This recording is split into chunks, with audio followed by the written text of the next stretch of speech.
On my right side, we have Ya'la Ra'anan Livnat, who is the CEO of an NGO called the Regional Council of Unrecognized Villages in the south of Israel.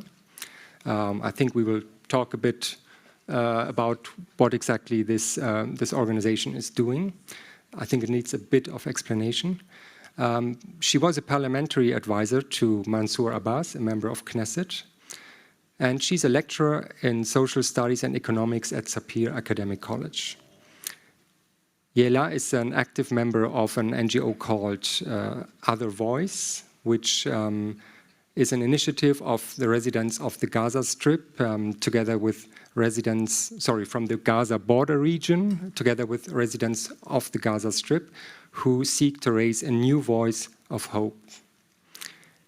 Originally, or I don't know if originally, but you are from Kibbutz Kisufim, which means that you yourself had to leave your home after October 7th, and I believe you also have a story to tell about that day.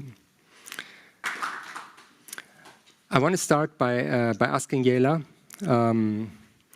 The Regional Council for Unrecognized Villages is an organization that is doing advocacy work and assisting the inhabitants of several Bedouin villages in the south of Israel, which are several dozen villages which are not recognized by the state, even if they have been existing for decades, and that means they don't get any services from the state. So the council helps the inhabitants with all kinds of services. After October 7th, on and after October 7th, you were like almost on the front lines. These villages are not far away from the Gaza Strip, and they were heavily affected by rocket fire, and they didn't have a good defense system other than other places in Israel.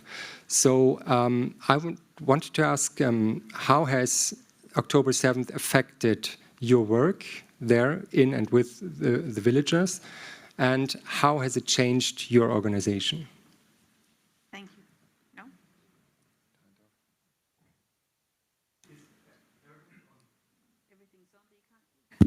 There you go. Okay. Thank you. The Regional Council for the Unrecognized Bedouin Villages, RCUV for short, is an organization that the leaders of the villages created. In Israel, we have 20% of the Israeli citizens are the Palestinian minority. Of this, we have a minority, which are the Arabs of the Negev of Bedouin descent. So there's about 350,000 Bedouins, Arabs, Muslims in the south of Israel. Israel's policies have tried to concentrate this community into a small area as possible, urbanizing them into these concentration towns, which have been just a big failure. There's a lot of social breakdown, there's a lot of poverty. Half the population has refused to move into these towns and are living in the same place that they had lived before 1948 in their villages. The government, in order to convince them, and again I'm using the word convince in a bit sarcastic way, has not recognized the existence of these villages. So if you look at an Israeli map, they don't exist. When they don't exist, then they don't receive, there's no schools there, there's no roads, no public transportation. And the worst part is there is no planning, no urban planning, no urban plan for the village, meaning that there is no way that a person can go and receive a building permit. And so all the houses of about 150,000 citizens of Israel are illegal because there's no legal way to get it. And once they are illegal, that means the government has the obligation to demolish the house. And so all these people live under the threat of house demolitions, of their home being destroyed. So they created, in 1997, they created, the leaders of the villages said, okay, we need to have our own representation and we'll do it as a organization, since the government does not allow us the regular one, that like everybody else in Israel has a local council. So these 100, at the time there were 150,000, we have actually succeeded in creating a recognition for 14 villages. So these people made their umbrella organization, making sure the government could not do divide and rule against them. And they have, every village has a committee. Every committee sends their representative to the RCUV. We have elections every 4 years. And my boss is the elected person of the 100,000 citizens of Israel, Bedouins who live in the unrecognized villages. And what we do is everything needed to bring about their rights, education, health, public transport, stopping home demolitions. What happened, if you look at the Israeli map, it doesn't exist, which means also in the Israeli military map, they don't exist. And when there were rockets coming from Gaza, there we have in Israel like 2 tiers of protection. One is the dome, what's it called? The Iron Dome, which stops the rockets while they're in the air. And the other one is running into a shelter, and they had neither. That is less of a problem because we can use the phones. But people didn't even want, I mean, it doesn't really help if you hear the siren, if you've got nothing to do about it. It just causes a lot more fear. And so the chances for a rocket to hit a person in the unrecognized village and kill him was 20,000 times higher than any other citizen of Israel. And there were quite a few people that were killed on that first day. And then again, once more, when Iran attacked us, the only family that somebody was severely injured was from the unrecognized villages. So we have been trying, we had wars before this one. So we've been trying for the last 20 years to promote, to make our government allow the people either to build their own shelters or to bring governmental sponsored shelters. And, but there is just last week, Israel brought about 20. We need about 10,000. So that's what's happening. And how has the organization itself changed in the last year? I'm actually happy to say in a good way. October 7th, I was in my own home with my 12-year-old daughter, and Hamas came into our house. And I am alive because, I don't know, we have 2 bomb shelters because it was a small house, 2 small houses we connected together. We have one from one house, one from the other house. We were in the one, we moved from the one to the other during the day because the handle was broken. And I think they just didn't look for a second one. So I'm here today with my daughter's alive too. And a week after, we were taken down the next morning. We were in the house with Hamas in our community for 24 hours. After 24 hours, the army took us out of there and took us directly to the Dead Sea.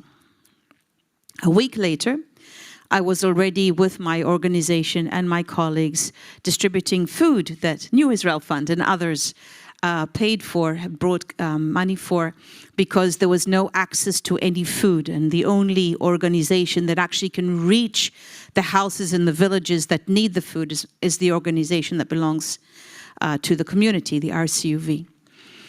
And what I found was that together with this very strong wish to help, like you were talking of, Shira, beforehand, it happened also towards the Bedouin community.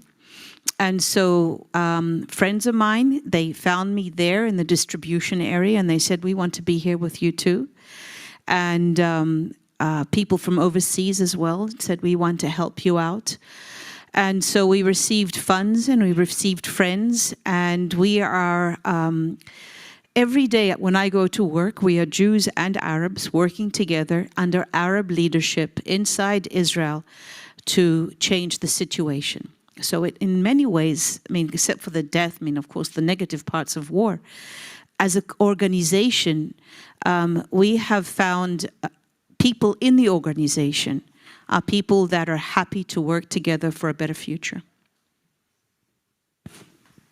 Thank you. I want to open up the discussion a little bit. Any of you, do you have something to add from the perspective of your work, of your field? Maybe Yala? He told me we're going to have a second round, so I kept this for the second round. So, but a quick one. It's going to be quick. So I was speaking about the unrecognized villages, and you asked me about what happened since the war, but it didn't happen since the war. It started beforehand.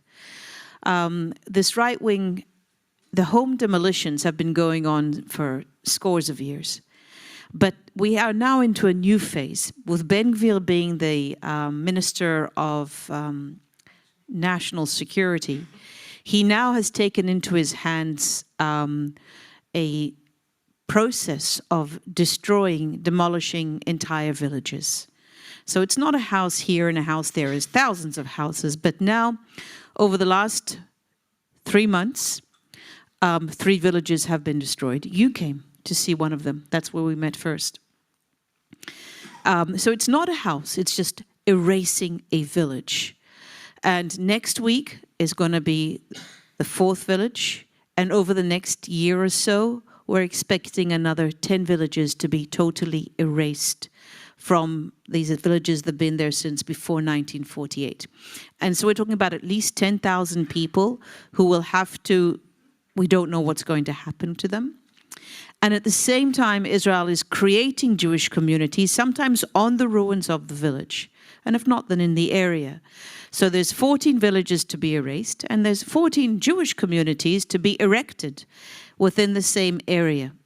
And so it's happening, you know, what the war has done is it's made our issue not important, because we're also killing 40,000 people in Gaza at the same time. So what is another village or two while Israel's creating such horrors in a different place? But for the people whose villages are going to be destroyed and are being destroyed and have been destroyed, it is a life being destroyed. So what's important for me in you inviting me here is that I can talk about it, because under so much noise, this is so silent. And so I want to thank also the New Israel Fund for all the time supporting us and knowing that this is important, and giving us the strength to do as much as we can to bring this out. And to do what we don't know yet, how to stop Ben-Gvir from demolishing, from destroying villages. We're thinking of all sorts of things, but our hands are tied. If he can do what he's doing in Gaza, who are we to say what he's going to do in the Negev? So yeah, thank you. Yela, you want to say something about Other Voice? Other Voice was created, it's people living on the Israeli Jewish people living on the Gaza border. And we created this organization many years ago when Israel was saying, we are bombing Gaza in order to protect you. And so we said, please don't do it. But we were a very small voice then and today. So that's why we call ourselves Other Voice, in the sense that this other voice from the border is, no, we want something else happening. For me, over the years, it's been, living on the border and having ongoing shelling and wars, and standing out with a voice that tells Israel, don't fight back. We don't want wars. Start a different process. It's a small minority. And so for us to have each other, it was very, very meaningful. Among other things, we made sure that we had friends from across the border. So people from Gaza who were also peace-seeking.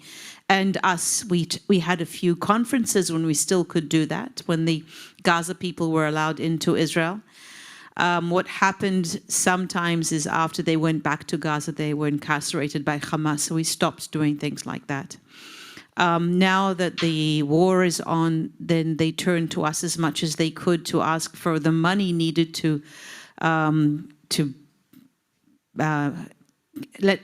pay people from Egypt to let them into Egypt. So for us, it's our friends, and so we tried to help as much as we could, also financially, and we did help some family members of our friends. So it's an ongoing, we still exist, and we still work as much as we can. Most of the people now have been, the government has told everybody to go back home, except for very few communities. I'm one of the communities that has not gotten back home. It will be in a year or two. But it's important for us to do what we're doing, so that we have an ability to say, and it's also what you said and what your mother also belonged to Other Voice. So this is why we exist and this is what we do.